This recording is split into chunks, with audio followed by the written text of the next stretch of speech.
Hello there. Welcome to my show, COVID-19 update by Heerak for October 24th, 2020.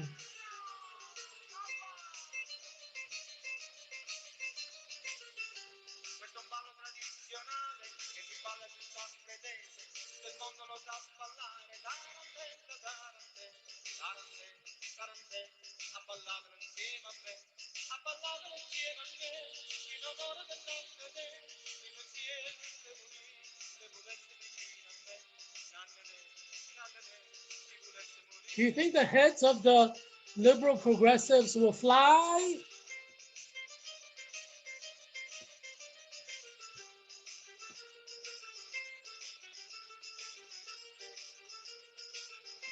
You know, in the French Revolution, they used the guillotine to chop off the head of multi-billionaires and multi-millionaires who are like liberalizing the country of France.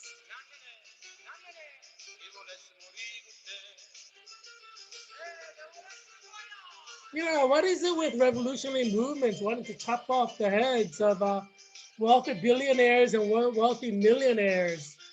Like in France, but revolutions happen everywhere, you know, like the Bolshevik Revolution in Russia. They slaughtered all the wealthy people. And, you know, like these revolutions happen, you know, in many other countries. What is this hatred of wealthy people?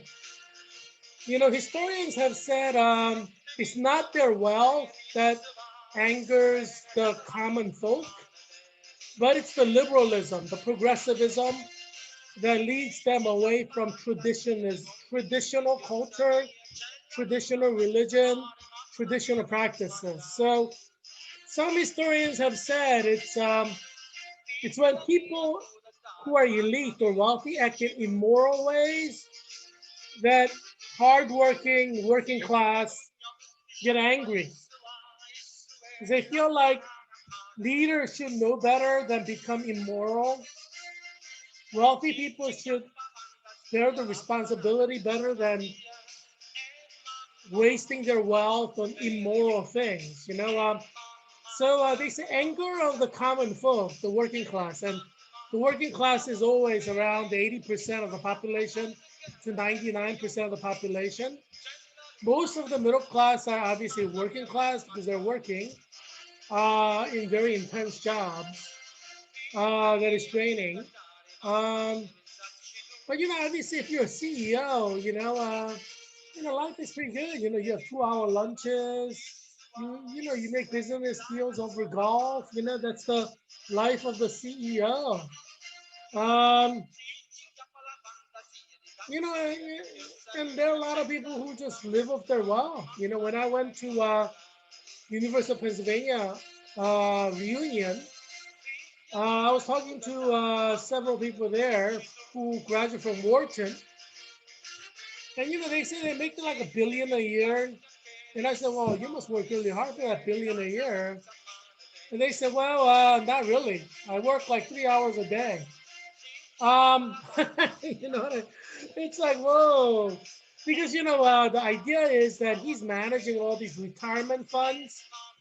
You know, New York Police Department Retirement Fund, New Jersey State Police Retirement Fund, New York Public School Retirement Fund, whatever, you know. And the retirement fund is really big, and you just put it in there. You really don't do much, you know. But he gets a percentage of all the, you know, profits. Um, so you know, he say, you know, he works for like 3, 4 hours, and he makes like $1 billion a year. You know, there are jobs like that. You know what I mean? Um, you know, it's just there are a lot of 1%, the wealthiest 1% in America. You know, I mean, you know, we call them the leisure class. You know, and as long as they're kind of moral and following the Bible, working class people, they tolerate them. They're like, well, they're wealthy, but at least they're moral, and they set an example of how people should live. But when, the wealthy people, whenever they become immoral and they start, you know, doing things that are morally, problematic. And you've been seeing in the news all these sex slaves that billionaires are trafficking around the world. You've been hearing about that and watching that, Maxwell incident. Um, so the working class are getting angrier and angrier watching the news and seeing all these scandals of wealthy people. That happens in every country. In some countries, working class get angry enough, they just spontaneously combust and start slaughtering all the wealthy people. It's like what what Hitler called the zeitgeist, spirit of the age, and that's people. It does regardless of the party. It's Republicans, Democrats, Independent. Because if people who are card-carrying Democrats, many of them live a very moral life. They've never had abortion. They will never personally have an abortion. They go to church every Sunday, like mass every Sunday. They've been staunch Irish Catholics for generations. Um, they volunteer for good things. They work in the soup kitchen. They never had sex with more than one sexual partner, who's their husband or wife. There are a lot of people like that in the working class who are devout religiously. And that's not just in the Catholic Church, but in the Protestant Church as well. A lot of Baptists, a lot of Assemblies of God. There are a lot of people who only have sex with one person throughout their life. That's like my father and mother, they didn't have sex before marriage, and then father and mother, they're the only ones having sex with each other. There are a lot of people like that in the world. Um, in America as well. It's not just among Koreans, it's among Chinese, Japanese, Indian, Pakistani, Filipinos, Vietnamese, white people, black people. There are a lot of people who keep their virginity until they get married, Obviously, Christianity values that, but Hinduism, Buddhism, Islam, they all value virginity before marriage. So it's commonality of all religions in the world. Sexual purity is an important value culturally in every country in the world. You don't want your wife to be sleeping around. So obviously, socially, they're going to frown on any kind of loose women, and that doesn't matter what country you're from, what language you speak, what part of the world you're from. People share similar values, and working class tend to be very conservative because they don't have much. They work like from morning to night, from sun up to sundown. They're physically tired. They eat dinner and they go to sleep. Next day, it repeats again. So, what do they have? They have their wife that they have sex with, and then their children, right? That's their social life. And then they have their church or religious institution, right? So they don't have much. So they safeguard what they have with their life. And that's something that wealthy people may not be able to understand or identify with because they have so much. They could afford to lose things. But for the working class, whether they're lower middle class, middle class, or lower working class, or labor intensive class, or white collar workers, over 80% of the American population, because they don't have much, they're living paycheck to paycheck. Immorality of the wealthy people angers them. They get angry and literally angry. They have anger management issues when they see wealthy people being immoral. And that's just not in America. It's in Brazil, it's in Venezuela, it's in Peru, it's in Colombia, it's in Guatemala, it's in Korea, South Korea. They've been putting billionaires in prison for a long time. It's a hardworking country, and the political system is not as corrupt as in the United States. So you can actually put billionaires in prison if they, if they do immoral things. And South Koreans, they're happy to make sure they use the law to put billionaires who are immoral in prison. You know, um, and that's like that in China. It's like that in Japan. It's like that in Philippines. It's like that everywhere. wealthy people understand that they have a responsibility to the working class. And there's a very, very shaky balance of peace and harmony that could be easily broken with immorality, of the wealth class. And revolutions happen in African nations, in Asian nations, in white nations, black nations, Latino nations. We know the revolutionaries in Nicaragua, Colombia, and there may be revolutionaries being born even as we speak in Central America and South America, in Asia, in the Middle East, in Europe. We don't know. But there are people um, who work hard and they get personally angered by millionaires or billionaires who they see as immoral. Um, it's a common theme in history, and Karl Marx talked about the conflict between bourgeoisie and the proletariat. Um, and communist nations you may think are immoral, but they're not. They say communist nations tend to be some of the most moral nations in the world. People don't steal in communist nations. People don't kill in communist nations. People don't rob in communist nations. People don't do drugs in communist nations because it's a police state. Um, so immorality isn't that big in police states, whether it's Venezuela or Russia, China. People live in a very they live in a way that's very respectful of each other. If you want to see society operating with respect for each other, you have to just go to a police state to see that. You will see it in any police state because they live technically in a police state. Um, so they respect the laws, they respect their neighbors, they don't violate their neighbors because what is law except protecting people from each other, violations that happen among people. Obviously, I don't like communism. My grandfather was killed by communist Chinese and North Koreans for being a great Christian pastor in Seoul. Um, but democracy has serious problems too. As you know, it's the Roman democracy that killed off all 12 of the apostles of Jesus Christ because they opposed, religious liberty, religious pluralism. They said we must not have religious liberty. We must have Christianity. Jesus Christ is the only answer. We cannot have other religions proliferating and liberally spreading.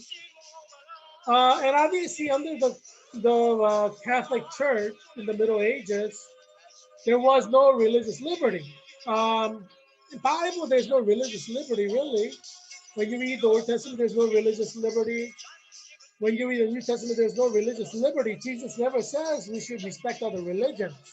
In fact, Jesus attacked other religions and, mistreated other religions. That's one of the hallmark of Jesus. He had no respect for other religions.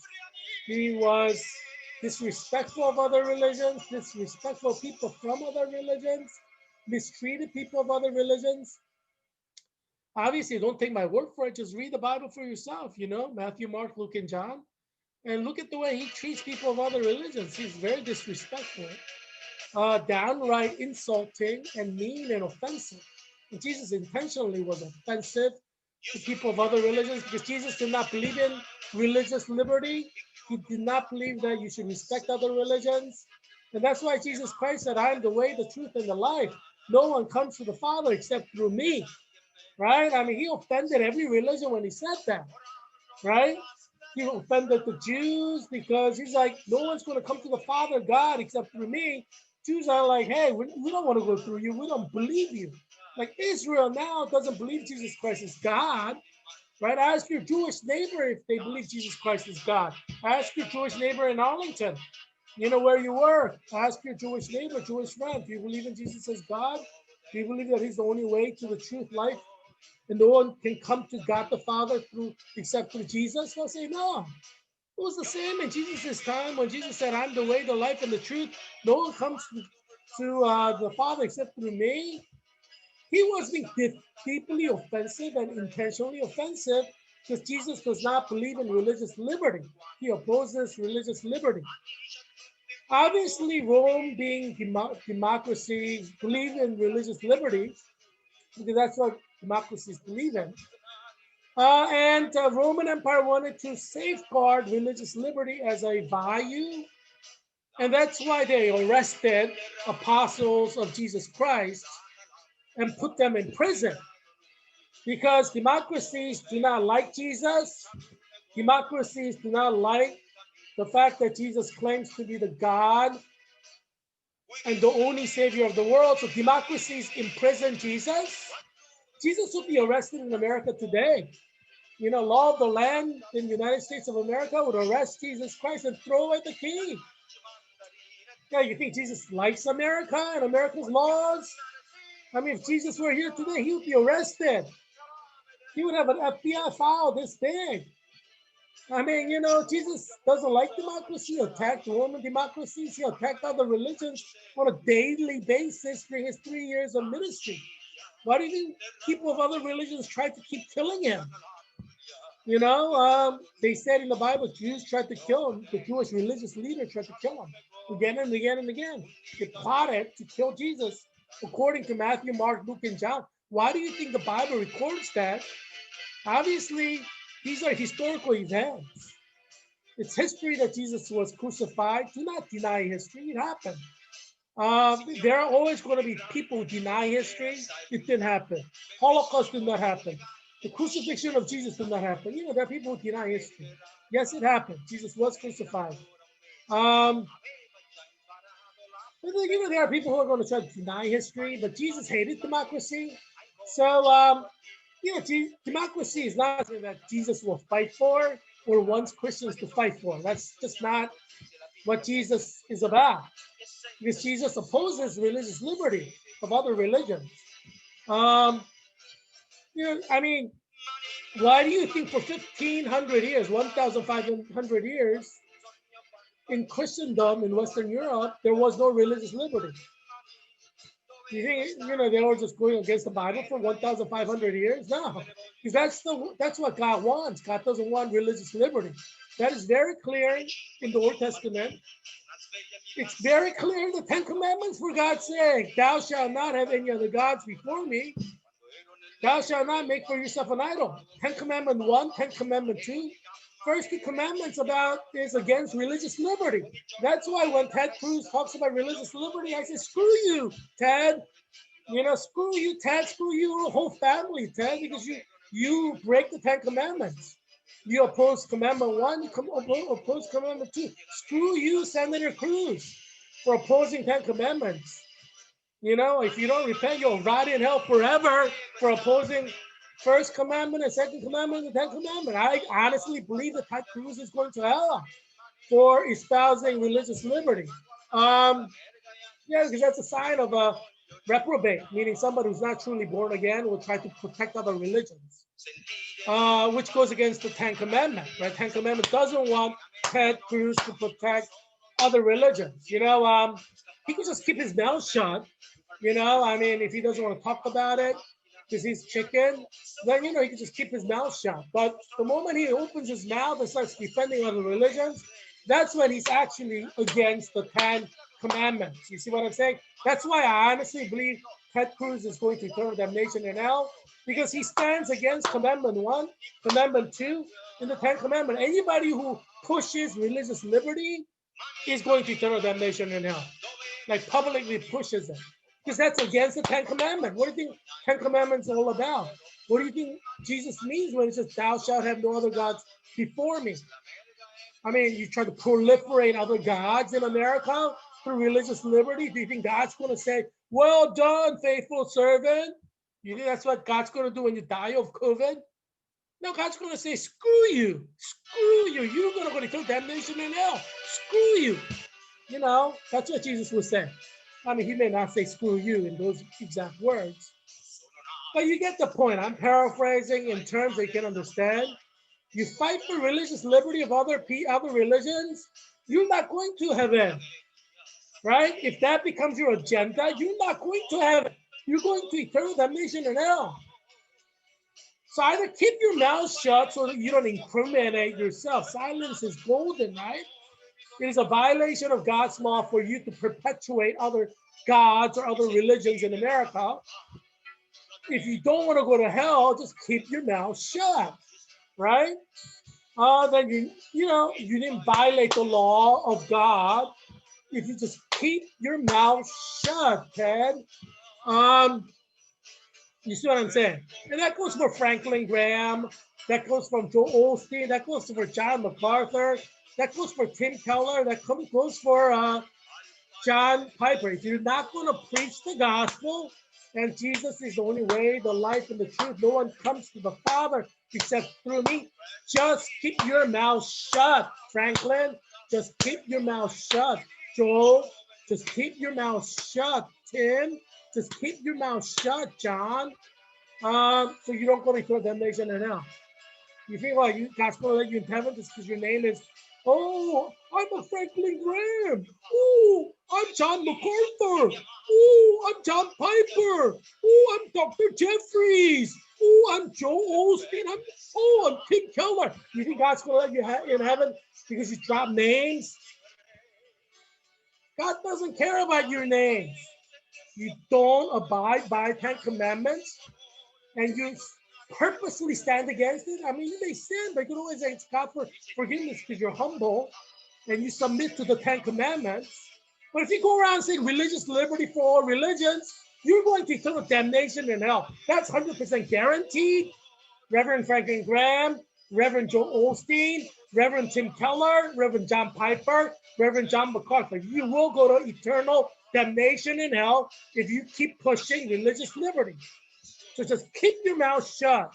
Silence is golden, right? You can't get incriminated if you just keep your mouth shut. Anyway, I'm just trying to be helpful. I don't want you guys to go to eternal damnation in hell after serving Jesus Christ for that long. But it's like being a U.S. Marine for 20 years of your life. If you betray America to China, take their million, sell our nation a secret, who cares what you did for 20 years? You could have been a POW in Iraq. You don't care because at the end, you swore the secret to Chinese for $1 million. Everything you did for 20 years means nothing. And that's how it is in the kingdom of Christ. Who cares what you did all your life, Reverend Franklin Graham? If you perpetuate religions, other religions in America, God's going to say, screw you. You can spend eternity in hell. And I'm right, Reverend Franklin Graham. I'm right. I speak the truth because the Bible says so. There are Christians and Virginians, atheists who were guaranteed to go to eternal damnation now. People push religious liberty publicly and make that an issue. I just say, just keep your mouth shut. If you want to go to heaven, just keep your mouth shut. Do not incriminate yourself. Silence is golden. Because a lot of people are going to die from COVID-19. In Virginia's 8th district, especially Virginia's 10th district, Virginia 11th district. This is the hotspot for COVID-19 cases and death, right? We know this because we saw that in April 2020. I mean, we didn't have that serious of a problem in Virginia at that time. This flu season, we're going to have a very serious problem. Yeah. And you're going to die and go to the afterlife. And there are only two places to go, heaven and hell.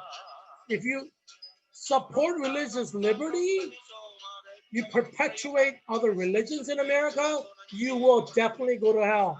Doesn't matter if you go to mass every Sunday. Doesn't matter if you go to mass every day. You're going to go to hell. Obviously, if God loved religious liberty, if God wanted other religions to coexist with Christianity, then God would have said what? Oh, you can have other gods before me. You can make for yourself idols. But is that what 10 Commandments says? Yeah, I rest my case.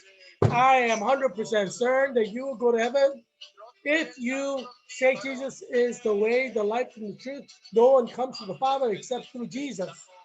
But I'm also 100% certain that if you say other religions should be perpetuated and grow in America, then I'm 100% sure you go to hell. It doesn't matter if you're a Baptist elder. It doesn't matter if you're a deacon in Assemblies of God. It doesn't matter if you're a Jesuit priest. It doesn't matter if you're Pope himself. You will spend eternity in hell because you're violating 10 commandments. You will be judged by the law of God. Hey, Pope Francis, you know what I'm saying? You know what I'm saying, right? The 10 Commandments, the 10 Commandments. Bishop Burbridge, Archbishop of DC, Archdiocese, you know what I'm saying, right? You know what I'm saying. Yeah. Today is National Food Day, and you know how much I like food. It's one of the greatest blessings God gave us, food. Yeah, I use coupons, because number one, you should be responsible with the money that God gives you, right? So we talk about financial responsibility. You should be wasting your money. And so I clip coupons and I use coupons, because I want to be ethically responsible as a steward of what God gives me, right? Whatever you get paid at work, God is giving you, right? Ultimately, all good things come from God. So, I clip coupons, I use coupons to be a good steward of what God gives me, whatever God gives me. I'm thankful for whatever God gives me. Sometimes God gives me more than other times. But I'm thankful. And the reason that people pray before meals is they thank God for their meal, right? They recognize that God is giving them that food.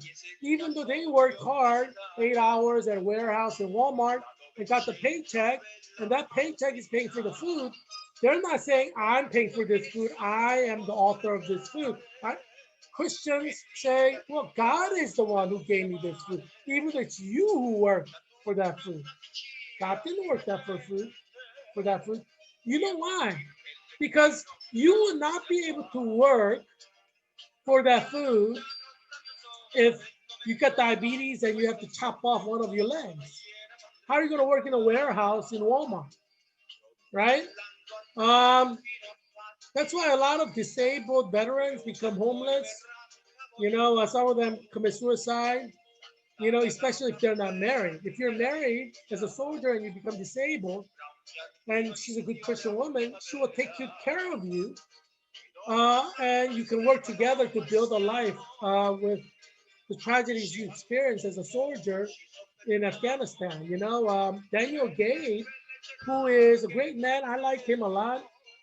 And his wife and his daughter joined Alexandria Republican Committee for St. Patrick's Day Parade. Um, that was basically the last event before Virginia closed down, really, right? So I had, I participated in St. Patrick's Day Parade, and that held a town hall at a Korean church in Alexandria. And then, St. Patrick's Day, it reminds us that it's missionaries from the Catholic Church who Christianized a nation that was other religions, right? Paganism. And obviously, they kept the first commandment, second commandment. They made sure Ireland did not have any other gods before Jesus, right? So 10 Commandments is very important, and St. Patrick's Day reminds us of 10 Commandments being kept in Ireland for thousands of years. Ever since it became Christian, Catholics in Ireland work hard to make sure that other religions do not proliferate in their Christian nation, right? And that's one of the responsibilities of Christians, is to make sure other religions don't proliferate or become powerful in their nation. That's one of the responsibilities of a Christian in a Christian nation. And Irish Catholics have have been very faithful and good about um, fulfilling their duty as Christians to safeguard their country from foreign religious invasion, whether it's Islam or Hinduism or Buddhism or paganism or Jainism, whatever the religion is. Ireland worked hard as a Catholic nation to make sure that it becomes, it stays a Christian nation. And, so I have a deep respect for Ireland and Irish Catholics. Um, and Ireland produced a lot of great Catholic priests and theologians throughout history. Um, people who served God faithfully for 2,000 years. Um, yeah, but every generation has to accept Jesus Christ as the Lord and Savior. Every generation has to get baptized, right? When you're born, you get baptized, and you have to be confirmed. You have your first baptism, and then you're supposed to marry a Christian in the sacrament of holy matrimony. You're not supposed to marry a Jew or Buddhist or Muslim or Hindu, right? Unless they convert to Christianity, to marry them. So a former Hindu who becomes Christian is a Christian. Former Muslim who converts to Christianity is a Christian. Former Jew who converts to Christianity is a Christian. You can marry them after they convert and get baptized and have their first communion. But it's an important part of a teaching by Christian parents to tell their children you cannot marry anybody who's non-Christian. And so, I see, President Trump was a bad father, letting Ivanka Trump marry someone who's not Christian. He should have disowned her and disinherited Ivanka Trump. So, God's he'll have to answer to God for not being a good Christian parent in that regard, setting a bad example for America. And it's violation of God's law, to be exact. So he needs to repent if he wants to go to heaven. But anyway, I think President Trump should tell Ivanka to convert to Christianity. That's what he should be doing. Whether she listens to or not, he needs to fulfill his Christian duty. The same with Ivanka's, mother, Ivana Trump, who's a Scandinavian from one of the Scandinavian countries.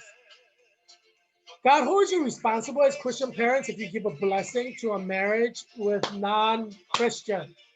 So you need to repent if you've done that and be right with God.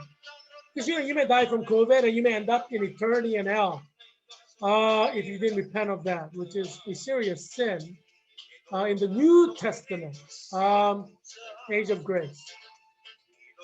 Yeah, the New Testament says do not be unequally yoked. You cannot marry a non-Christian if you're a Christian. Any parent who blesses a marriage union between your Christian child, baptized Christian child, and a non-Christian, you can go to eternal damnation and hell for this. That goes same for Bill Gates. I know his daughter is engaged to an Egyptian.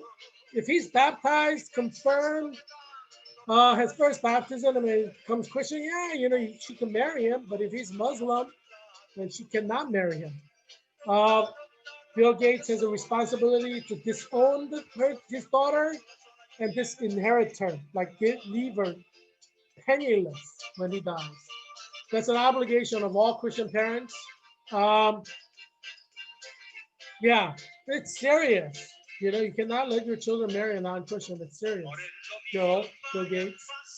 Read your Bible. Don't take my word for it. Read your Bible. You're not supposed to marry people of other religions.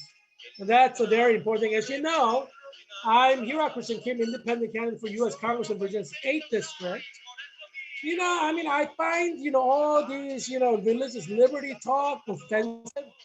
That a lot of Republicans say, it's just really offensive, because it goes against the gospel of Jesus Christ.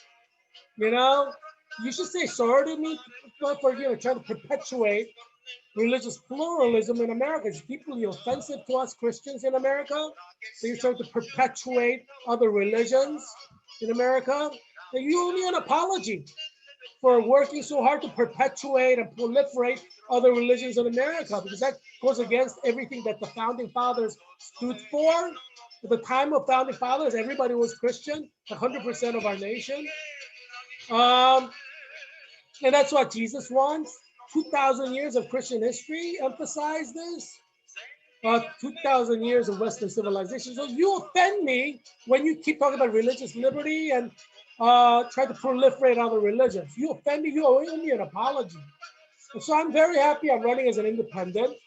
I reject people in the Republican Party who try to proliferate other religions. It's absolutely wrong. It's morally wrong. It's ethically wrong. It's religiously wrong. It goes against America's Constitution, the values of the founding fathers, which was for Christianity. They did not intend to have Moors and Muslims come and make this into a Muslim nation or have Jews make this America into a Jewish nation. I mean, if you don't like the Christian nation, don't come here, you know? I mean, there are nations that you choose from. Um, and so, I'm an independent candidate for U.S. Congress of Virginia State. This is my official political platform is America back to God. We need to bring America back to God. And you can't bring America back to God proliferating other religions. Um, so I talk about my political platform in this show. If you don't like it, turn it off. Don't get all huffy puffy because you offend me by what you say that is anti-American. Trying to proliferate other religions in America that is anti-American is what the founding fathers stood against. There's documentary proof about that. The founding fathers wrote about Jesus, about other religions. Yeah, so we know what their intentions were. Yeah, so you owe me an apology when you try to proliferate other religions in America. You offend me. Now, you don't just offend me, you offend millions of Americans. There are 300 million Americans. Majority of them don't want America to become a Muslim state or the Jewish state or the Buddhist state or Hindu state. So you offend us when you try to proliferate power of other religions in America. 300 million of us. You offend all of us. Yeah. I wanted to show you some photos from Estonia, which was part of USSR, but it's like right next to Finland. So, they kind of look Scandinavian, although their language is more like Hungarian, from what I understand. So they may not be Scandinavian. They may be more like Slavic. I don't know. I don't know the history behind the history of Estonia, but it's a Lutheran country, like Finland and Sweden and Denmark and Norway. And people look very Scandinavian, like a lot of blondes, you know. Um, and so, I went to Estonia to deliver my academic paper in Jewish studies. As you know, I'm an expert of Jewish studies. And 95% of Jewish studies experts in Europe are Christians because 6 million Jews were killed off. Jews were killed off in Germany, Jews were killed off in France, Jews were killed off in Denmark, Jews were killed off in Sweden, Jews were killed off in Holland, Jews were killed off in Norway, Jews were killed off in France, Jews were killed off in Italy, Jews were killed off in Spain, Jews were killed off in England. Well, actually, England, popular masses killed off Jews in the streets, in spontaneous acts of violence. But, they weren't the official program of Hitler. Jews were killed off in Belgium. Jews were killed off in Poland. Jews were killed off in Czechoslovakia. Jews were killed off in Slovenia, Slovakia. You get my point. Yeah, so 6 million Jews were killed off. So obviously, all the professors of Jewish studies who were Jewish, they're all killed off. So yeah, so you can understand why less than 5% of people who teach Jewish studies in Europe are Jewish because they're all killed off in Europe. France has the most number of Jews, and they have less than 500,000 Jews. So because they're all killed off. And a lot of Jews in France, they're not even from France. They're from like Morocco or Algeria, which escaped Holocaust, but they immigrated after the Second World War. And kind of, there's French-speaking nations, Algeria and Morocco. So after Holocaust, all these French Jews were killed off, and so French Jews from Morocco, Algeria, Tunisia went up to France. So we have a lot of population. Although there are some Jews who survived the Holocaust, um, but so it makes sense, right? That over 95% of the experts of Jews are all baptized Christians in Europe. So I went to Estonia. Every year, European Association of Biblical Studies, they have an annual conference. And since I'm an expert of Jews, I went and presented my paper in Estonia at the Harvard of Estonia, which is University of Tartu. And I talked. This was a while ago. But I went to Poland, European Association of Biblical Studies in Poland, at the Harvard of Poland, University of Warsaw last year 2019 August, and I shared photos from there and talked about it a little bit. And I had a bachelor in Poland. I dated over 20 women in like less than 2 weeks. And when I went to Estonia for it's the same conference, European Association of Biblical Studies. It's a different year. It's an annual conference. Obviously, I mean, I didn't really. I mean, I got to know a lot of people. So, so you see the photos there. The photo right below me is Liz Puis, Lspuis, and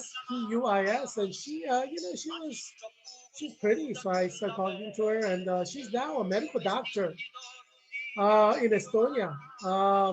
She's brilliant. She's very fashionable. She's artistic. She is poetic, and she's brilliant. She's a medical doctor.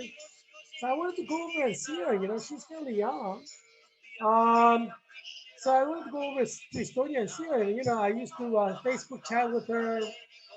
And I was trying to get her to come to America.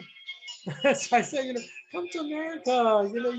You're a medical doctor in Estonia. You come to America, take the medical board. So I tried to help her to, come, to where I was living in my area. We got a lot of hospitals wherever you are in America. But yeah, but anyway, I gotta visit Estonia sometime, maybe after COVID. I'd love to see her again. She's really nice, very kind-hearted, wonderful person. Um, and when I met her, she was, a little bit younger. So, we just, we remained friends. Um, and then now she's an adult, old enough to date. I mean, I think she was 18 back then. I don't know. I don't remember her age, but I just wanted to be on the safe side because, I date over 18. I mean, I guess I could have asked her for her age, but, it's always a little weird.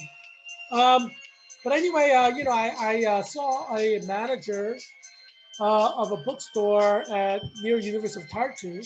She was pretty. I was like, wow, she looks like an angel. So I asked her out on a date, and she said yes. And obviously, she's a manager in a bookstore, so she's obviously over 18. So you see me putting my arm around her. We went out on a date. Um, that very night, I met her in the afternoon, and we went for dinner. That's fun. She's pretty, Obviously, she's pretty. That's why I asked her out. Yeah, I mean, you gotta get to know the local yokos, not local, local yokos. The local people. So generally, when I go to a place, I ask out the prettiest person that I see.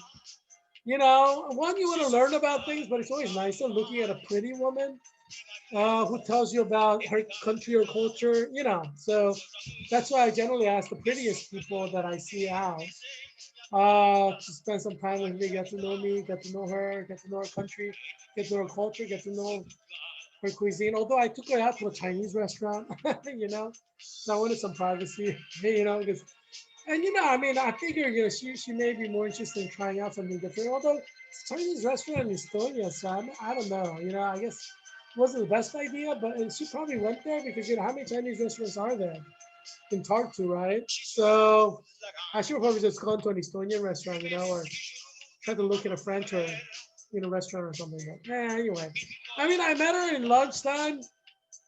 I rushed over to the hotel to take a shower and get changed and stuff.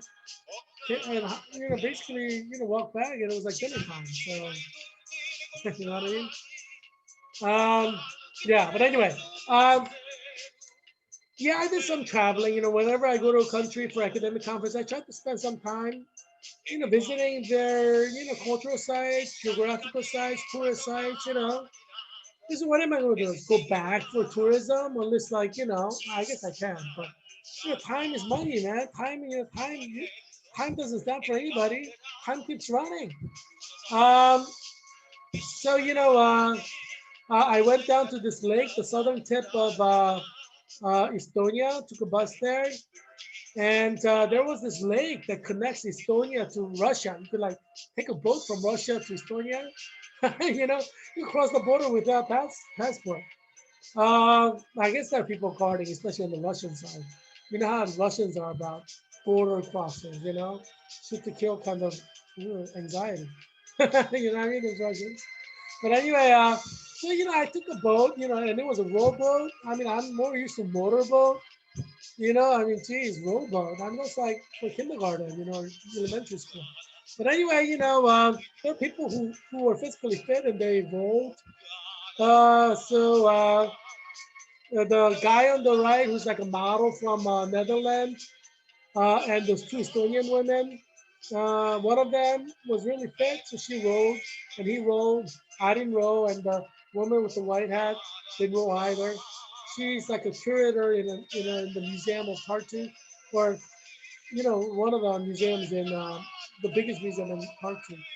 So yeah, we had fun. I met all of them there. But it's awkward to just like go on a boat by yourself, right? And if there are two women, I guess I could have just gone with them. But I didn't want to leave the tourists from Netherlands, out of the circle of friendship, So I just brought him in. But yeah, it was grateful. That's why he rolled, you know. Um, but yeah, what can I say? Um, yeah. So yeah, and then the next to that are like some women, Estonian women that I met at Estonian pub. We hung out, had some fun. We talked and got to know each other. It was fun. Next to that is my colleague. Generally when I go to an academic conference, I pick out like the prettiest woman, to have lunch with or dinner with.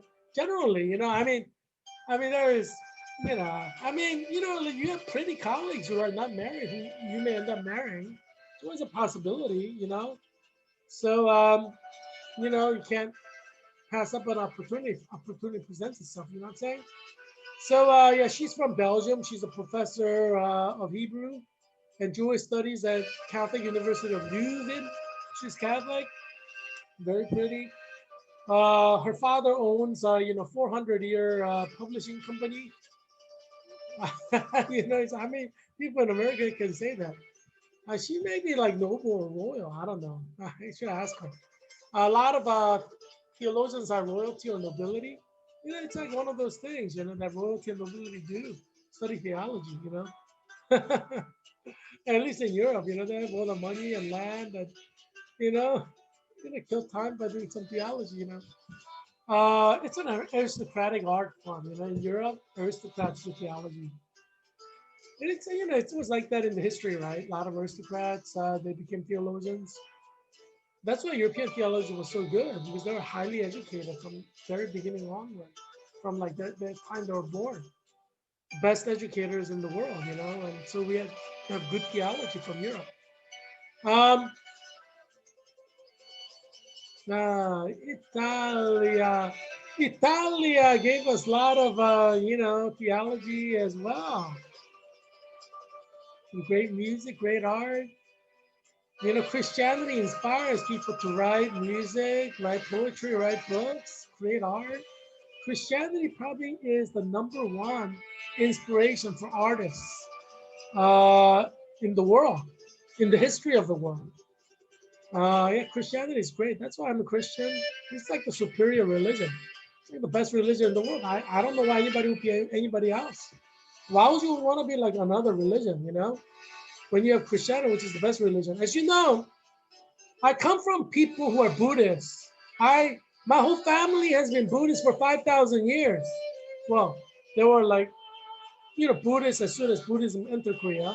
For I guess it's not 5,000 years, but there were another religion, and then when Buddhists came, they became Buddhists, and they stayed Buddhist for thousands of years. So they're all burning in hell, all my ancestors. But I mean, it's like Ireland. Ireland became Christian earlier with those lucky sons of guns. So 2,000 years of people going to heaven. But my ancestors were not so lucky. We didn't have a Saint Patrick. Saint Patrick did not love us enough to come over to Korea and convert us 2,000 years ago. But anyway, so all of my ancestors are burning in hell right now. Those poor suckers. But I mean, why would anybody want to be a Buddhist? I don't understand. Christianity is obviously the superior religion. I mean, you could hand me Buddhism with $1 billion check, I would become a Buddhist. Because Christianity is the real stuff. It's the right stuff. It's the correct stuff. I mean, why would you not want something so valuable as Christianity, which Jesus gives us for free, for God's sake. But then, love of a woman that you love could be free, right? And that free love is priceless. You marry a woman that you love, you know, it's priceless, but, you have that for the rest of your life. Some people, are blessed with that kind of marriage. Um, yeah, next to that are a couple people from, well, they're not couple, they're friends. They're not lesbians or anything. They're two friends from Finland. And I met them like at the airport as I was leaving Estonia. And, I got their number, obviously. And, I still send them stuff. you know. Yeah, pretty, Finnish people are pretty. I should tell Nila about them. Maybe Nila knows them. Nila Whitaker from my CNL 2020 cohort. Oh, and now I'm going to end up getting into Canada Dry. Cranberry. I don't know if you tried it. This is like very tasty. And it's diet cranberry ginger ale. It's tasty and it's like 0 calories.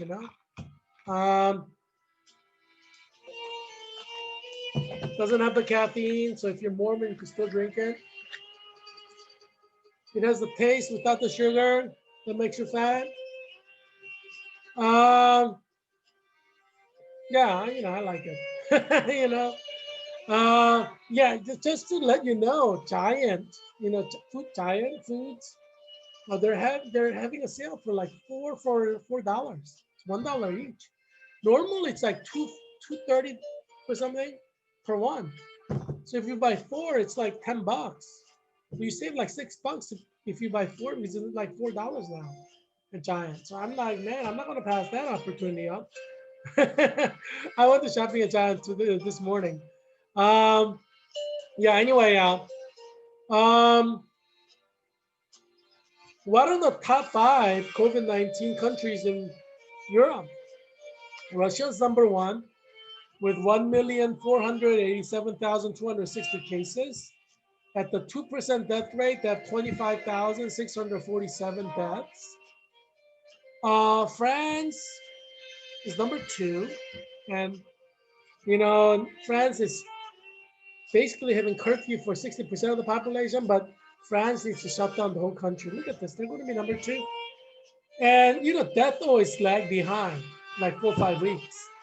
So 4 or 5 weeks later, French people are going to be dying, like, in such large numbers. Not even going to be funny. But anyway, France has 1,084,659 cases. Their death rate is 3%. 34,536 people have died. Spain is number 3.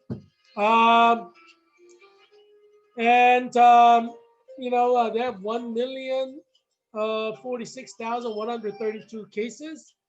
And then their death rate is 3%. the 34,752 people have died. Spain actually, was conquered by Muslims for a while, and then the Christians drove Spain out. I mean, Spain drove Muslims out. Well, that's what Christian nations are supposed to do, right? You're supposed to guard the integrity of your Christian religion in your country. Yeah, and that's why you can't keep pushing religious liberty, because that goes against Ten Commandments. It goes against trying to maintain majority of the country being Christian, right? Dominance of Christianity, right? Why would you want to water that down? Doesn't make sense. Um, is this the one true religion? As you know, I'm like 5,000 years like Buddhist and all other kinds of junky religion, fake religion, and now I believe in the true religion. Um, yeah, I encourage all of you to convert from your religion and become Christian, like my grandpa did. It's the best decision he made in his life. I could have left Christianity, obviously. I'm an expert of religions. I mean, if I found a religion that was better, I would leave Christianity for that religion. But Christianity is the best religion in the world. So why would you want to leave? You know what I'm saying? There are Hindus becoming Christian like every day somewhere in America. There are Muslims becoming Christian every day somewhere in America. There are Buddhists becoming Christian every day somewhere in America. I mean, it is the superior religion. As I told you, my father was a senior pastor. He retired, but senior pastor of First Korean Presbyterian Church in Philadelphia. Like 60% of his church were Buddhists who converted to Christianity after coming to America. After coming to America. There are Buddhists in Korea. They came to America, they converted to Christianity after they come to America. And then they can start converting their relatives in Korea because they believe that Christianity is one true religion. Obviously, it is. Yeah. United Kingdom is number 4 in COVID-19 death. 857,043 cases. And the death rate is like 5%, 44,835 people have died so far. You know that there are tens of thousands converting to Christianity every day in China right now? Yeah, they said China will be the new Christian empire. There's so many people converting to Christianity. Obviously, China is a communist dictatorship, so they try to kill off Christians, but it's not working. What can you do? It's one true religion. So, Christianity is spreading in China like wildfire everywhere. And Chinese government cannot keep up with the conversions. So funny. Oh, it makes me happy to hear about other people converting to Christianity. Yeah, I mean, the Great Commission that Jesus Christ gave us is, basically convert the world into Christianity. Like, the Great Commission is to make the whole world Christian, and you're not going to get there if you keep saying, religious liberty for other religions in America. I mean, Ted, get with the program, Ted. Ted Cruz. Yeah, nice music.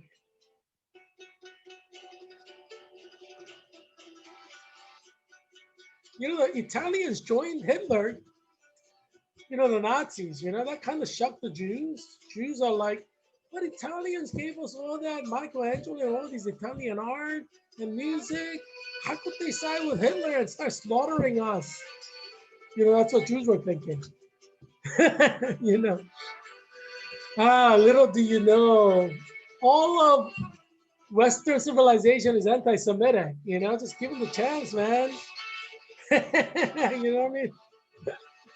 Oh my gosh. I mean, I say, I invite you to do a stress test. I mean, I'm 100% sure I'm right. It will happen in America too. I mean, if you want to challenge history, go right ahead, I don't know, I mean, people make the same mistake in history over and over again because they think like people are different. Like, Jews were killed off by the Cossacks, the local people, local yokos in Russia. And they say, this was like in 1980s, 1990s. And so a lot of Jews became socialist, communist, right? Um, because they're like, we're being killed off by traditionalists in Russia, Cossacks. So if we join the new movement of liberal progressives, who are kind of socialists at that time, they're like, we're going to be saved. So they joined socialists. And if you read Animal Farm, you know the story. Trotsky was Jewish. A lot of Jews joined the Bolshevik Revolution because they thought they would become power structure, part of the power structure of the new empire. Um, and the first thing they did once they had solidified power is to kill off the Jew who could be president of Russia, Trotsky. I mean, Trotsky was one of the top inner circle. And because the anti-Semites among the Bolsheviks, and everybody's anti-Semitic in Western civilization. It's what we call historical prejudice. Either you're a lane anti-Semite or explicit, active anti-Semite, but you're an anti-Semite. Everybody is in Western civilization. So even your friends who you may not think is an anti-Semite, he is. It's just he's in his latent stage, But he'll enter his prodromal stage and he'll become an active, raging anti-Semite. Yeah, you'll be shocked. I'm an expert of the Jews. I'm an expert of Jewish studies, so I know how these things work. Yeah, so I mean, 100% sure every one of your Gentile friends you think are not anti-Semite, I'm 100% sure they are. I'm an expert, so that's why I can say as an expert. Sometimes people don't even know that they're anti-Semite until they do their own first anti-Semitic act. Often people who are late anti-Semites, they're really violent. Their first anti-Semitic act is very violent because it's like extremes, right? They've been suppressing their anti-Semitism as part of them for so long, consciously, they snap. So those are the ones that Jews have to watch out for. The ones who are like are suppressing their anti-Semitic impulses. Because when they snap big. Right? History shows us, those are the most scariest anti-Semites. People who are lame, they're denying their identity as anti-Semites, but they are. And then when they snap, geez, watch out. That's why most of the gung-ho anti-Semites who wanted to kill Jews were like, Download the app today and get a trial of Music Premium on us. Yeah. Yeah, YouTube Music is great. But that's why the greatest gung-ho Nazis in Germany were atheists. People or agnostic, they didn't really believe in God. They're culturally Christian, but because they were like always like embracing like being not racist, not being anti-Semite, and they're suppressing their, anti-Semitic impulses. When they snap big. Yeah, that's the scariest thing. It's like what they say. It's a silence one. It's the silent ones you gotta watch out for. You know what they say, right? Yeah, I mean, don't think your friends are like you're not anti-Semitic. They are. Every single one of you, your Gentile friends are anti-Semitic. Um, yeah, I mean, you do a stress test, you'll find out. Yeah, I mean, it's kind of like, you date a girl and she's like an angel, and then you marry her or you live together with her. You should live together. Obviously, if you're Christian, you shouldn't wait to be married to live together. You start finding out things, and that's why a lot of guys don't want to marry. Like once they start living with a woman, they don't want to get married because they're like, geez, man, do I have to live with the rest of my life? I like screwing her now. She's like a free whore. So I'll keep her around until another good girl comes around. But I'm not going to marry her. That's why a lot of guys who live with a woman, they don't want to get married because they see all the flaws. Um, so I mean, smart woman doesn't live with a guy before she has a ring. Because if he leaves her, man, he has to give her 50% of everything he owns. But if you're just like dating, he leaves, you have nothing. You just wasted your whole 3 years. And you can relate, right? Women out there, Who've been dumped after 3 years of living together with a guy. That's like over 50% of the women out there have experienced that, like being dumped after living together with a guy. Over 50% of you women are idiots. No, I mean, not all women are idiots. The women who did not get a ring on her finger and started living with the guy, with the result that you got dumped after years of living with him, I'm saying you're an idiot, for doing that. Smart woman always makes the man into her slave by putting a ring on his finger. She is now his slave. Yeah, I mean, you rather be a slave or a slave master, you know? You know what I mean? Yeah, I mean, there's never going to be a power equality, right? One is going to be always more dominant than the other. And when women are giving guys sex, obviously, it's in the position of subservience. Sex for free. You're getting nothing out of it. If he drops you and leaves 3 years from now after living with you, you have nothing. You've been paying rent. Like he got 50%. He might have asked you out to live with him because he wanted to save money.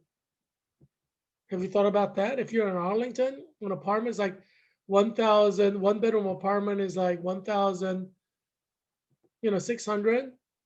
The guy would have to pay 1,600. So maybe he asked you to live with him because he wanted to pay 800.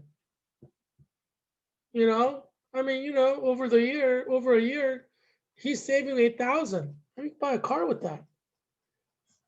It's not that he loves you. He just wants to save money.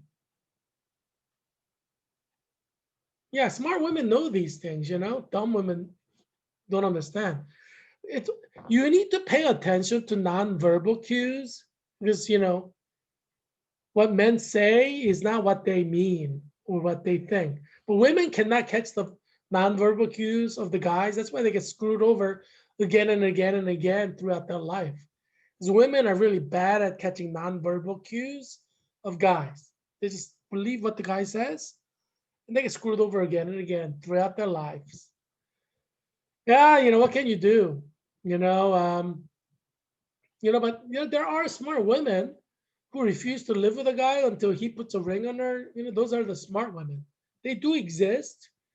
You may not know one because maybe all your friends are stupid, but I mean, think about it. If you're giving sex for free to a guy who has no intention of marrying you, he just wants you to pay half of his rent, give you free sex. I mean, if he went to a whore, he would have to pay what, $200 per shot or maybe more, right?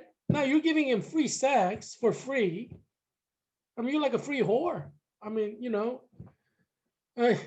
unless you're a Christian, which guy would not want that, right? A free whore, you know what I'm saying? So you're the idiot for offering yourself as a free whore to a guy who has no intention of marrying you. He's just gonna, screw you for 4 years while he's in medical school, right? Have you pay 50% of his rent, right? He's gonna treat you like a sex slave, personal sex slave, literally. And then his purpose or intention or plan is to dump you after he gets his MD and go to residency, right? He's at Georgetown Medical School. He goes to residency in Massachusetts. He's like, oh, honey, we could maintain a relationship. I know you have your job here because you're probably working at some job right in DC. So we could do the long distance relationship. Our love is strong. Blah blah blah blah blah blah. You know how guys lie when they talk to the women because they don't want confrontation, right? So so the guy goes to Massachusetts, to Boston, and the girlfriend is there, and he calls her, for a few minutes every night. But says, oh, I'm in a residency at Massachusetts General Hospital. I have to impress my new employer. So sorry, honey, I can't talk too long. But he's trying to blow you up, but he's trying to do it in a way where, it seems like he's a nice guy. That's what he's doing, right? So, like, and he starts seeing women from, in Boston, obviously behind your back. I mean, 9 out of 10 guys will do that. Maybe 10 out of 10. Um, 'Cause you're not married or anything, right? And so, he once a girl commits to him, when, once, I mean, he could have sex one night stand with a girl, but that doesn't mean she's going to be his girlfriend, right? Or want anything more than that. But as soon as he sees that there's a girl who's willing to commit to him, maybe as a wife, maybe another doctor, maybe a lawyer, somebody who's superior to you in achievement in life, and prettier than you and younger than you, then he's going to dump you. And he's going to say, it's not fair for me to, like, keep you from what you can accomplish. You know how guys are. Guys will talk like that. I want you to be the best that you can be, and I don't want to get in your way. I'm in Massachusetts, you're in DC. There are a lot of nice guys in DC, and you're so beautiful. I lived with you for 4 years. I know how beautiful you are. And I can't do this to you. It's not fair to you. So I want you to start seeing other men, date other men. And, I totally understand, if you decide to go with them. That's what he'll say. Then you'll be like, oh, yeah, I guess, that makes sense. Thanks for thinking of me. And, you should date other women too. Yeah. I mean, the guys are pretty, when it comes to sex, guys' brain work faster than women's. Um, but most of the time, women's brain work much faster than guys, But when it comes to sex, men's brains work very fast. Um, and so, now that he's now totally free to date whoever he wants, he's going to take full advantage of that. But, until he knows for sure that there's one in the bag, he's going to probably not tell you about anyone really in serious terms. Or, hide the truth, oh yeah, I went out with this girl for dinner and then, we just called it an early night. But what you don't know is they called it an early night in his apartment, and they woke up next day to an early breakfast. You know what I'm saying? Um, yeah, that's what you don't know. But that's like 99% of the guys who are not born again Christians. Even born again Christians, they may sin. So you shouldn't put it past them. So right. So you throw away like 3 years of your youth for this guy who basically got free sex. If you calculate it, it may be over $1 million worth of sex. He just got free from you. So you're his personal whore, personal sex slave. I mean, and he recognizes that. All guys recognize that. All guys want to have a personal sex slave that they don't have to pay for. Men respect whores more than they respect their girlfriend sometimes. You know that, right? Because they know their girlfriend is stupid enough to give them sex for free and also pay half the rent. You know? But at least the whore is charging him for sex. He has to pay $200 for sex. So some men have more respect for the whore that he's screwing, paying 100, $200 than his girlfriend, who's not only giving him sex for free, it's zero payment, he's getting paid. You see what I'm saying? This is why most men who live with women don't respect women at all. Because you're like his personal slave, sex slave. Yeah, that's why, that's why feminism is doomed to fail. It cannot succeed.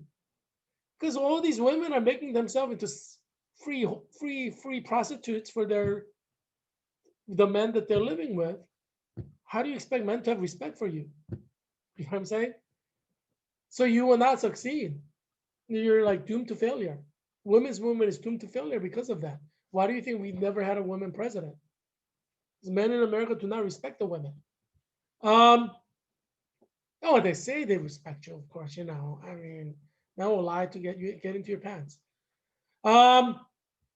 Yeah, I mean that's just 99.9% of guys are like that. Even Christians. Christians are sinners too. Yeah. So we have in 24 hours, we have 905 death in America.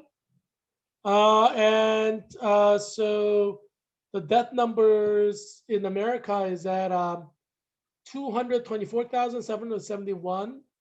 And the cases are proliferating like crazy, over 80,000 new cases per day. So you have 8,571,943 cases so far in America. But don't worry, we have hundreds of millions to infect with COVID. So this thing is forever. It's not going to be over this year. Because look, I mean, there's 330 million people to infect in America. We don't know how long it will take, until at least like over 60% are infected, it's not going to go away, right? Yeah. And if 60% of the people are infected, 20, 30% of the population can die. So, I mean, it's a lose-lose situation, right? Yeah, that's where we are in America, folks. It's not the ideal situation you want to be in, but this is the situation we're in, so live with it, What can you do? You can't go anywhere in the world and escape COVID. It's everywhere. COVID-19 USA, the title for today is, will millions die? Do you feel claustrophobic? Do you feel like the walls are closing in on you? Because they are. COVID-19 is closing in on you. It's everywhere in the world. There's no escape. Yeah.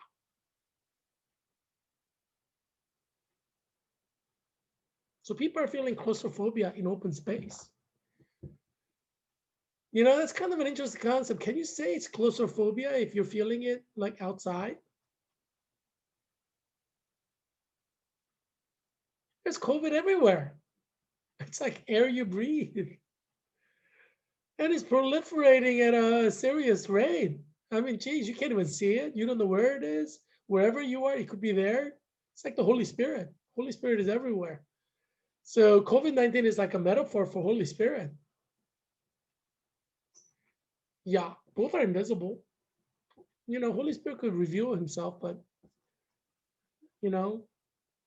if he wants. Oh.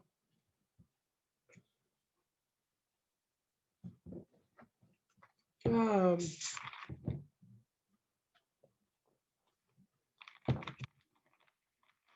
they say people are feeling COVID-19 fatigue.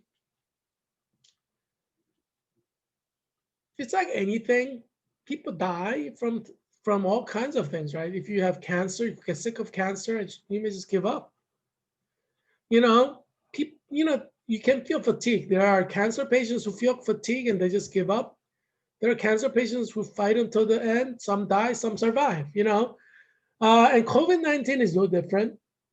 There are those who are going to social distance, wear a mask, socially isolate themselves, and some of them will survive. Some of them will catch COVID because they went home and met their college buddy who gave them COVID, and then they could die from that. Just one encounter, things like that do happen.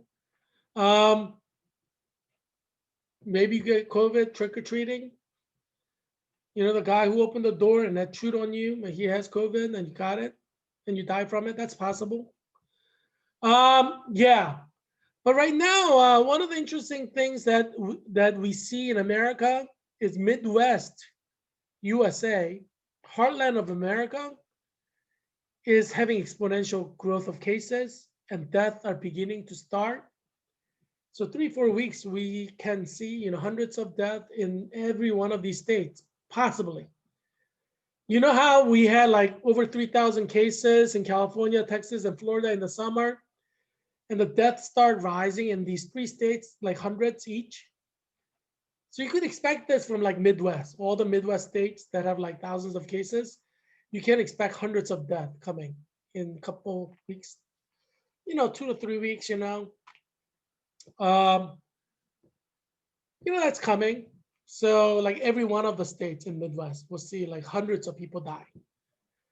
Yeah, your cousin may die, your mom will die, your dad will die, your children will die if they're in Midwest. Don't be surprised if that happens. If your child goes to college in Wisconsin, don't be surprised if your child drops dead and you get a phone call from her school saying your child died from COVID. Don't be surprised, because people do die like when they go to emergency room, like hours later, because they didn't think that it was serious, but it was. And it was too late when they went to a hospital and they died a few hours after entering the emergency room. And maybe they gave COVID to a few nurses there while they were dying, coughing and chewing. Yeah, the first article is Illinois health official breaks down crying. People are breaking down. They're having nervous breakdowns. And these are people who are health officials, people who are used to seeing people dead. It's bad when health officials and nurses start breaking down and crying. You see what I'm saying? And you have 6 more months of COVID-19 death to go. And it's going to grow. It's not going to be constant. It's going to go up and up and up and up and up and up. Yeah. We're in the uphill climb right now. It's only beginning. And we have 6 months to go. 6 months to go. 6 months to go. Can I get a 5 on surviving 6 months of COVID death? Yeah. Hopefully you survive 6 months of COVID death to see beautiful bikini-clad women like the ones you see behind me. Do you remember in June, every Friday, I said, go to the beach, have fun, go to the beach and have fun, because you're going to have 6 months of living hell. Do you remember that? Do you remember that? Just go and watch my show from June, July, and August. Every Friday, I'm saying, go to the beach and have fun, because you're going to have 6 months of hell, right? 6 months of hell in the winter. Now, some of you might not have believed in Heerak Christian Kim, independent candidate for US Congress, that's going to happen. Obviously, I am the Leonardo da Vinci of the 21st century. I'm like right 9 out of 10 times in anything I say, in everything I say. So I'm not surprised I am right and you're wrong. When I say you, I mean all the healthcare experts who said this thing is that it's going to be not that bad in the winter. Yeah, of course I'm going to be right. I'm the Leonardo da Vinci of 21st century. There's somebody like me comes around every 500 years. I'm going to be right 9 out of 10 times in everything I say. So why are you surprised that I'm right? I said America is going to go through 6 months of living hell. What did I say? You need to have fun. You need to have fun at the beach, because you're going to be in 6 months of hell and darkness and suffering. Everything's going to be closed. Did I say that? Just go and watch my show, my reruns. I'm always right. Dr. Fauci watches this show because he knows I'm always right. Dr. Redfield, Senator, Director of CDC, Center for Disease Control, watches this show because he knows I'm always right. Dr. Han, the Director of FDA, watches this show because he knows I'm always right. Dr. Sanjay Gupta knows I'm always right. He watches this show. Bill Gates watches this show because he knows I'm right. Dr. Gottlieb watches this show every day religiously, I'm sure, because he knows I am right.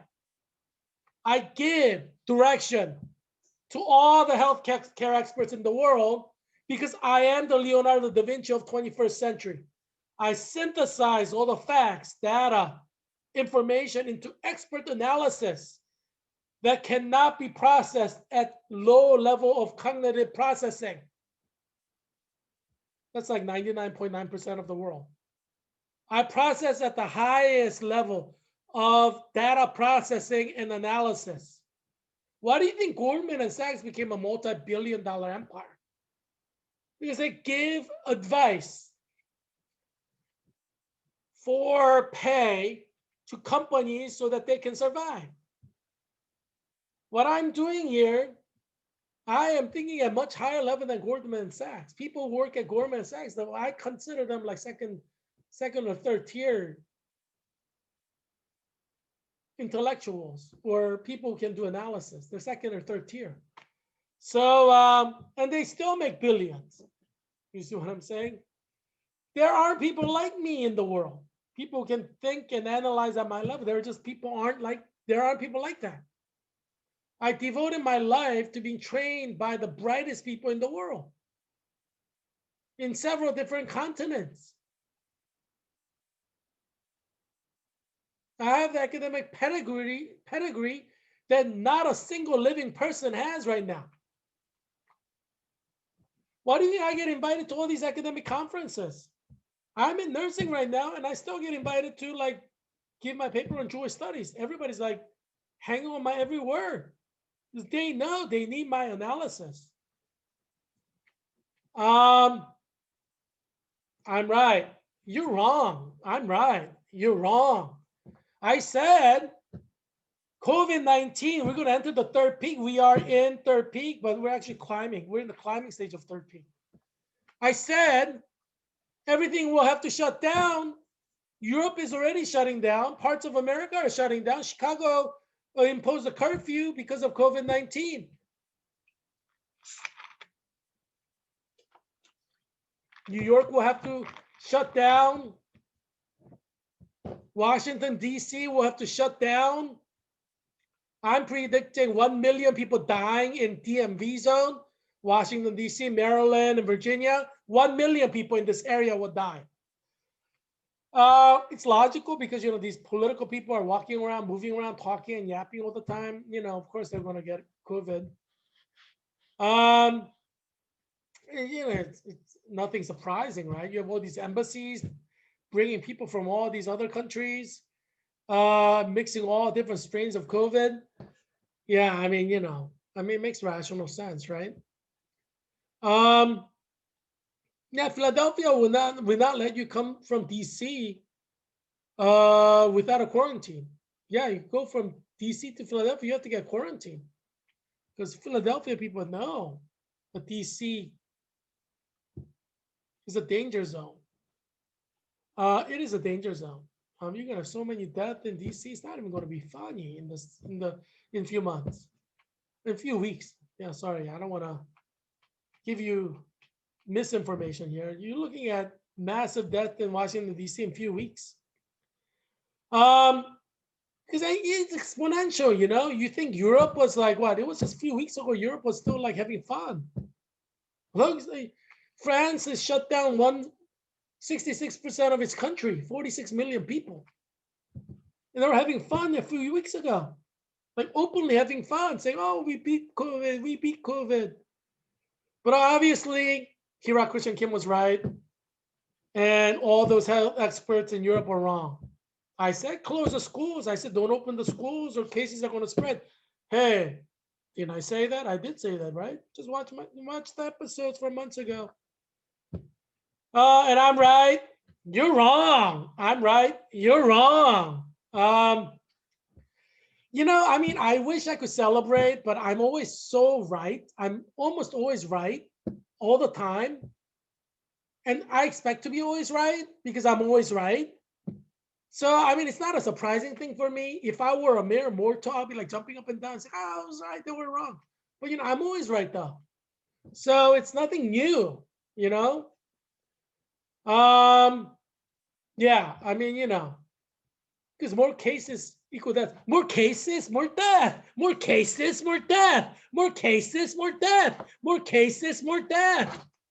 Yeah, many of you are going to die in COVID-19, America. I'm predicting 3 million of you to 30 million of you will die from COVID-19 before June 2020. So make your peace with God, especially if you're over 70, because you're headed to COVID-19 death. Yeah, especially in Arlington, Alexandria, Falls Church, and Fairfax County. Yeah, I'm expecting at least 100,000 deaths in this area in Northern Virginia. Yeah, let's see. I expect my hospital, Virginia Hospital Center, where I work as a nurse, to be filled up in November. There'll be no space in November. Every bed will be filled with COVID-19 patient in November. Yeah, including my unit. It'll be completely packed with patients with COVID. Yeah, that's what I'm looking at. Remember, we have trick-or-treating at end of this month, right? We have 1,000 new cases every day already. We have like 30 to 50 people die every day already. Now we're going to have trick-or-treating, Halloween parties. And those Halloween parties are fun. I love Halloween parties. So I could see the temptation on why you want to go to Halloween parties, dress up like whatever and have fun. I mean, there's no party that's as fun as Halloween parties because normal times, what are you going to do? Dress up like a dork? But Halloween, you have the license to dress up like a dork or whatever you want, you know? That's why Halloween parties are the greatest parties. But, don't expect people to skip out on Halloween parties, you know what I'm saying? People always learn the hard way that they shouldn't party, but, when they party, they enjoy it, that's just in the way for, ages. Yeah, so it's not going to be any different this Halloween. People are going to party like there's no 2021, and for some people there won't be 2021. Yeah, so the first article is, and some people will party because they're afraid they're not going to have 2021. So you see what I'm saying? It's a catch-22 because so many people are dying from COVID-19. You're going to have a lot of people where it's like, hey, I may die anyway. I'm just going to party now. You see what I'm saying?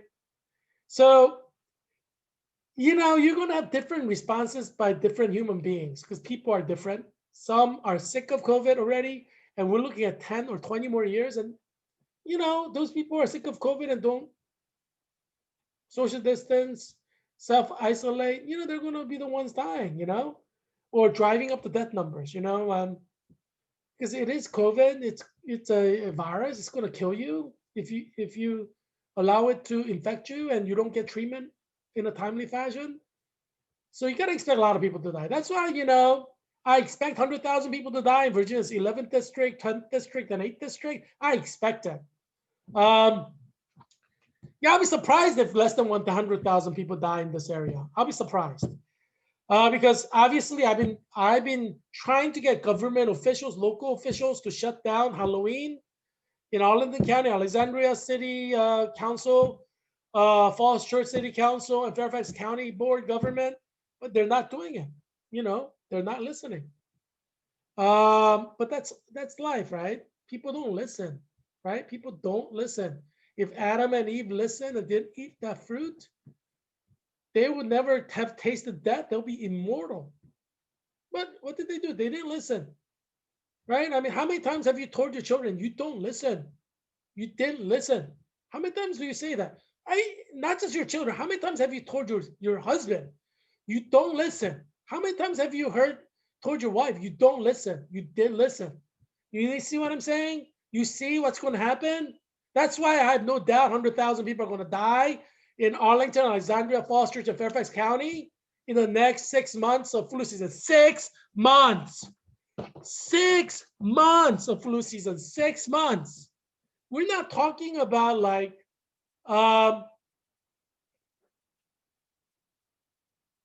few weeks. We're talking about 6 months. 6 months. I don't believe in the liberal media. I do not believe in the liberal media, which says things will get better. They lie. Liberal media lies. Well, maybe they didn't lie. They're just ignorant. How many Leonardo da Vinci wannabes could there be in media? Maybe 100% of the journalists. But how many of them even come 10% close? Probably 99% of them don't make it. You see what I'm saying? Yeah, I don't believe in the fake media because they just don't have the mental, intellectual capacity to comprehend what's going on. Yeah. Second article is Michigan reports new highest number of daily coronaviruses on Saturday. That's today. So you see what's going on in Illinois and Michigan, two Midwest states.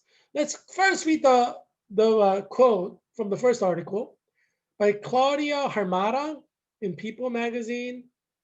It says, the Illinois director of the Department of Public Health broke down in tears. She's the director of public health. They're the ones who handle all the tragedies. Like when a plane crashes, they handle the 200 bodies. Can you imagine someone who's used to things like that crying? Yes, Illinois, you're going to have more than 1 million people die. She knows this. That's why she's breaking down and crying. She knows over 1 million people in Illinois are going to die. She knows this. She feels it in her gut. She may never mouth it, because you know how when you're afraid of something, you don't want to say it. You know, like in Harry Potter, you know, the name that must not be mentioned, you know, right? You know how that is? There are healthcare professionals and experts who know millions are going to die in their state, who will not utter a word because they're afraid to say it. But they have queasy, sick feeling in their stomach that 1 million people are going to die. In Chicago, 1 million people are going to die. In New York, they know it. That's why she's like weeping like a baby. Because she knows it. Because she's an expert. There's going to be so many deaths. We have to burn the bodies. We have to burn, because we don't want dead bodies to spread other types of disease. We just have to incinerate the bodies. Yeah. So Illinois director of Department of Public Health broke down in tears during Friday afternoon press briefing on the coronavirus in the state. While updating the public on the state's rising numbers of COVID-19 deaths, Dr. Gunozi Ezike took a moment to herself, turning away from the podium as she was unable to hold back her tears. Quote, since yesterday, we have lost an additional 31 lives. She knows we have 6 more months to go. 6 more months. For a total of 9,418 deaths. These are people who started with us in 2020. Yes, it's still 2020. Year hasn't changed yet. It may seem like we've been in this for years and years, but it only started like in April or March. These are people who started with us in 2020 and who won't be with us at the Thanksgiving table. Well, as you know, if you go to your Thanksgiving table with like people you haven't seen in a while, you know how many people are going to die, right? Yeah. Don't go and kill your mama by going back home for Thanksgiving if you're on a college campus. Jeez. I'm not going back home for Thanksgiving. I don't want to kill my mom with COVID. I love my mama. Many of you are going to end up killing your mama by going back home for Thanksgiving. Don't do it. You're a college student, don't go back home for Thanksgiving because you may end up killing your mama. Don't do it. Don't do it. Because that's going to happen for thousands of people in every state.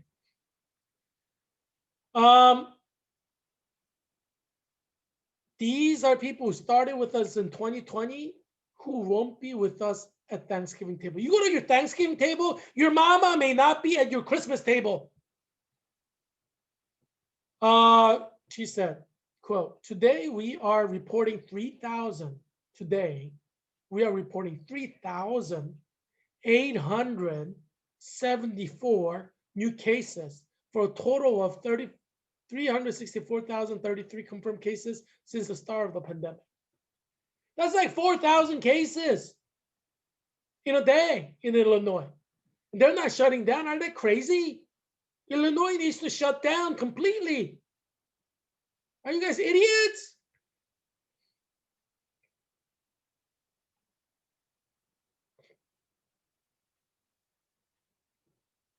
Now, Michigan reports new highest number of daily coronavirus cases on Saturday. It's by Nisa Khan, Detroit Free Press. The important quote that you should pay attention to is Michigan has lost 35 more people to the novel coronavirus and 3,338 more people have tested positive for COVID-19, according to Saturday's update from Michigan Department of Health and Human Services. Do you remember in the summer when Florida, Texas, and California were spiking cases? I ranked them. Do you remember that? Just go watch the shows. I ranked them. And it's the same similar pattern, except in the summer, it was only 3 states that were having like competing with each other to die. The first tier. And then you have the second tier, like Georgia, Arizona, North Carolina, South Carolina, the second tiers. But now in wintertime, it seems like we're going to have a lot of first tiers. Maybe even all 50 states may become first tiers, because we have 6 more months of COVID-19 to go in the flu season. 6 more months of flu season until next May. If you remember, death kept growing until May.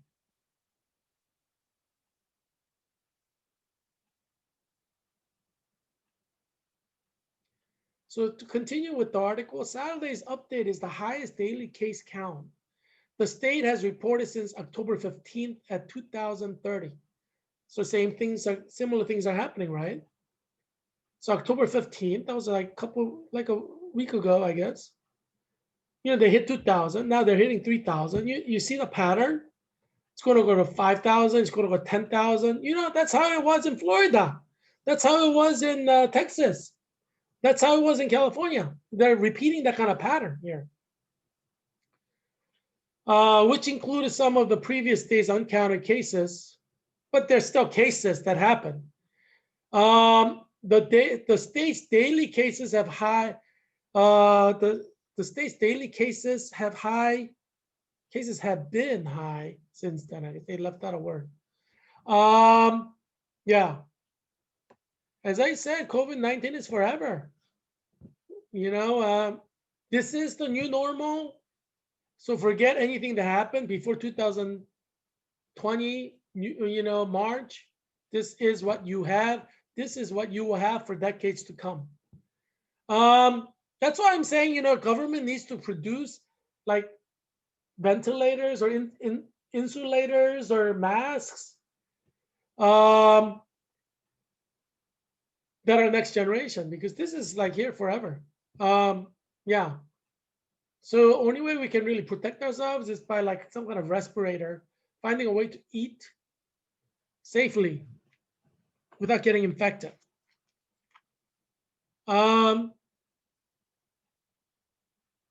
Yeah, the third article is about Indiana. It's another state. It's not as big as Michigan or Illinois, but oh, geez, look at the cases. Indiana coronavirus update, 2,765 new cases, 24 deaths reported. Massive deaths are coming in several weeks. Yeah, they're all going to hit over 100 deaths in a couple of weeks. You know that, right? So this is by Jordan Erb, Indianapolis Star for October 24, 2020. T has ran away. So now you have he, but it's actually the. The Indiana State Department of Health reported 7,765 new cases of COVID-19 and 24 reported deaths on Saturday. That's today. This is like the latest news, fresh off the print, or perpetuating in the internet. The most recent addition brings the total of infected Hoosiers over 160,000. You have 6 more months to go, Hoosiers. 6 more months to go, Hoosiers. Yeah, 6 more months. Yeah.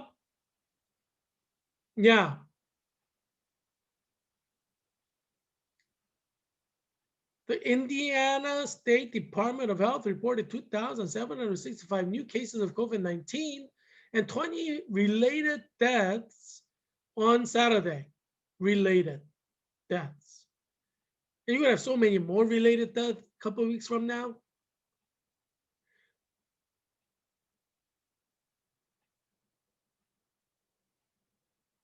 The most recent edition brings total of infected Hoosiers over 160,000. It's worth reading again, so you get the point. Today, 3,882 people have died.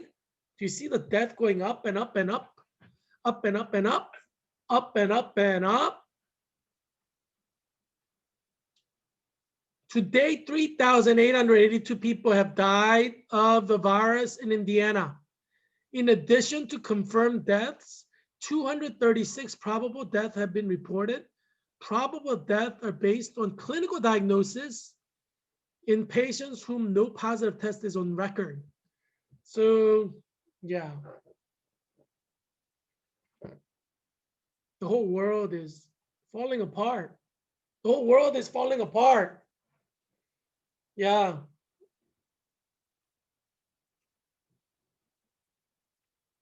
The whole world is falling apart. Don't you feel that? Don't you feel like the whole world is falling apart? And that's where we are. The whole world is falling apart. It is falling apart. And that's why I don't believe the liberal media. Liberal media tries to put our guards down, right? Liberal media is, oh, it's going to be okay. There's going to be a vaccine. There's going to be a cure. Oh, it's just going to go away. Oh, as long as you social distance, it's okay. Blah, blah, blah, blah, blah, blah, blah, blah, blah. And they lie. They lie to you. But what does Heerak do? Heerak sheds light. Heerak Christian Kim, independent candidate for US Congress, sheds light to the situation. Shows you what is real. What is real, right? What is the reality? Just because you cannot see COVID-19 does not mean that it doesn't exist. COVID-19 exists even if you cannot see it, right? It exists. Just because you can't see it doesn't mean it doesn't exist. COVID-19 is everywhere. And that's why it's important for you to understand that we are in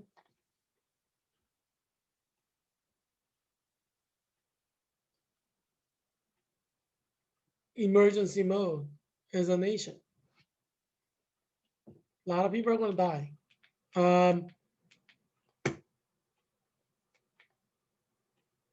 I'm Heerak Christian Kim, independent candidate for US Congress in Virginia's 8th District. And I'm predicting that minimum 3 million Americans will die by June 2020. Obviously, I don't want Americans to die, but this is COVID, this global pandemic. That's what virus does. We have 3 major holidays right now, and we're only halfway through flu season. We have Halloween. A month later, we have Thanksgiving. A month later, we have Christmas. So we have 3 holidays. There are some people who want to see what's going to happen after Halloween. Some people have a sixth sense of wanting to spread COVID-19, so they don't shut down Halloween. Some of these government officials, they're curious about what will happen. We know that curiosity killed a cat, but there will be people who are curious and they'll just jeopardize public health and allow Halloween parties to go on and trick-or-treating to go on just to see what's going to happen. That's not what I advise. I say shut it down, because we know what's going to happen, because science has researched pandemics for hundreds of years. We know what's going to happen. It's going to spread exponentially. Harry's like, I understand. It will spread. Yeah, you should be more like Harry. and understand it and internalize it.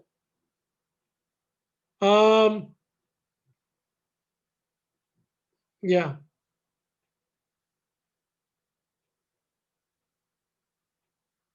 Yeah, it's going to be bad. It's going to be bad. As I said, I'm anticipating at least 10,000 nurses dying by Christmas. And I think it will be much more than that, but I'm just saying at least 10,000 nurses will die by Christmas.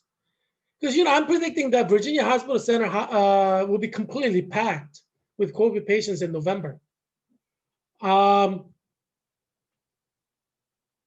Yeah, so that's my prediction right now. It'll be completely packed with COVID patients. That's coming. It's a few weeks away. And as I said, we're going to have over 100,000 people die in Northern Virginia. Probably far more than that.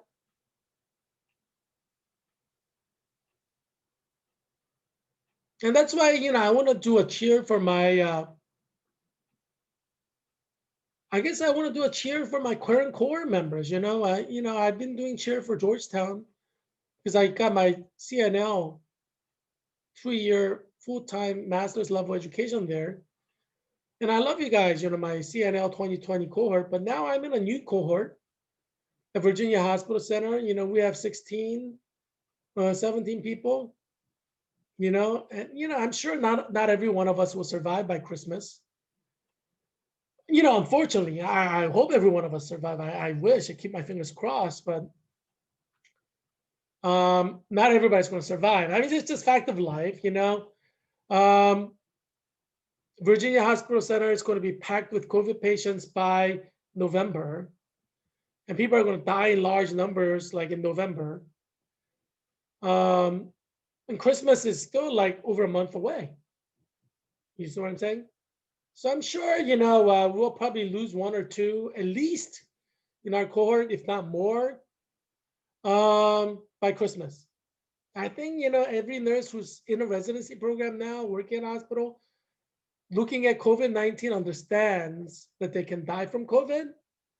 I'm sure that they realize that because it's something that we all learn. It's a textbook pandemic scenario we learn at nursing school. So it's something to be expected. Like it's not out of the ordinary. It's expected that a lot of nurses die. And that's just the textbook scenario. I'm not making this up. If you come into contact with a lot of COVID people, you have higher chance of dying. And that's just the ABC of what goes on during a flu season and during a global pandemic. So I want to do a cheer for my fellow cohort members of Virginia Hospital Center. VHC. We are new RN residents, yay! Some of us may die before Christmas from COVID-19 when hospital becomes full with COVID patients in November, but at least we could say we were RN residents. You could write that down in your tombstone when you die, yay! Now, I'm not going to say all of us are going to survive because that's a lie. We need to have a fact and truth going into COVID-19. And every one of us must be prepared to die. Make peace with God, make peace with others, because you probably will die. You have a high chance of dying. I mean, it's like Russian roulette. You don't know who's going to die, but somebody's going to die.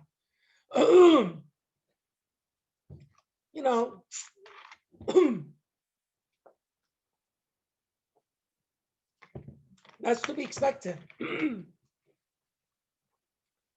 It's COVID-19 America. And I also want to do a cheer for, CNL people. We have 25 people who graduated from CNL Georgetown, the best Catholic university in the world. 25 of us graduated in August 24, 2020. I'm predicting at least 5 will die. CNL 2020. Yay, we graduated August 24th.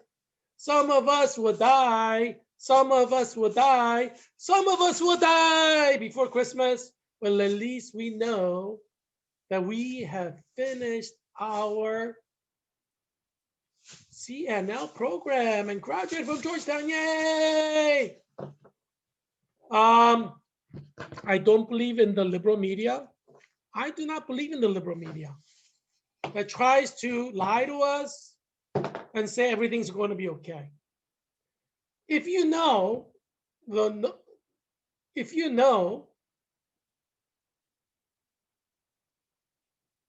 what is coming, you know it's not going to be okay.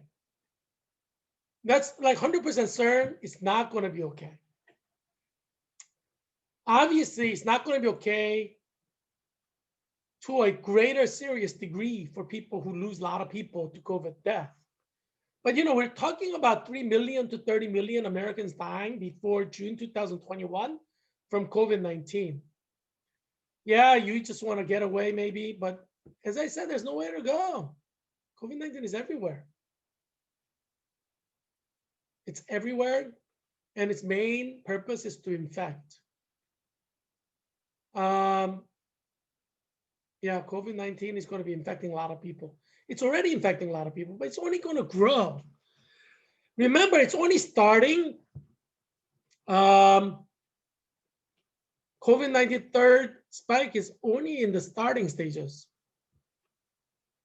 And we don't know how bad it's going to get. But we do know it's going to get really, really, really bad, exponentially worse than April 2020.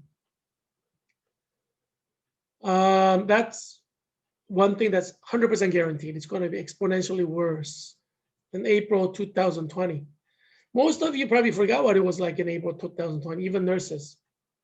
Because people have like really, really short memory span. People forget. Yeah. That's why people make mistakes again and again. Some people make the same mistake again and again. Because people forget. So it's going to be a tragic 6 months of COVID-19. I did warn you. I told you so. I'm going to say it. I told you so. I told you throughout summer that it's going to be winter of hell, 6 months of darkness and death and suffering. I did tell you. I told you to have fun during summer. Hopefully you listen, because now we're headed toward deaths. Yeah. If you want to live, socially isolate yourself, you should only be socializing with people in your family. Physically socializing only with people who live with you. Ideally, everybody's at home studying, everybody's at home working. So you don't have to expose yourself to anybody else. That's the best way to survive COVID. Gives you the highest chance of surviving COVID. Death. Yeah. As you know, I'm Heerak Christian Kim, independent candidate for US Congress in Virginia's 8th District. And I created this show to save you and your children from COVID-19 death. I hope that you will think serious about the new information you received today and make smart choices so you don't die from COVID. I hope that you'll be well and that your family will be well too.